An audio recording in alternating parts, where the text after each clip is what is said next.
একটা হালাল পবিত্র রিজিক হোক, সেটা কৃষিকাজ। লজ্জার কিচ্ছু নাই। কৃষিকাজ লজ্জার কোনো প্রফেশন নয়, গর্বের প্রফেশন।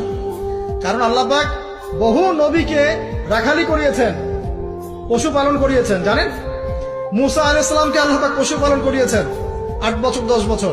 এগুলো কোনো লজ্জার প্রফেশন নয়, এটা গর্বের প্রফেশন। আপনি হালাল রিজিক, অর্থনীতি হোক, আপনার কৃষিভিত্তিক হোক, বা ব্যবসা করেন হালাল কোনো, বা গভর্নমেন্ট জব, বড় বড় গভর্নমেন্ট জবের জন্য ট্রাই করেন, সেটাও ভালো। যদি না পান, বেসরকারি জব পান, আলহামদুলিল্লাহ। খেয়াল রাখবেন, জব করতে গিয়ে, ব্যবসা করতে গিয়ে এবং রিজিকের সন্ধান করতে গিয়ে আপনার নামাজ যেন ছুটে না যায়, আপনার রিজিকে হারাম যেন ঢুকে না যায়, আপনাকে যেন সুদ খেতে না হয়, আপনাকে যেন ফ্রি মিক্সিং এ যেতে না হয়। এগুলো খেয়াল রাখেন। খেয়াল রেখে একটা হালাল রিজিকের সোর্স আগে বের করেন।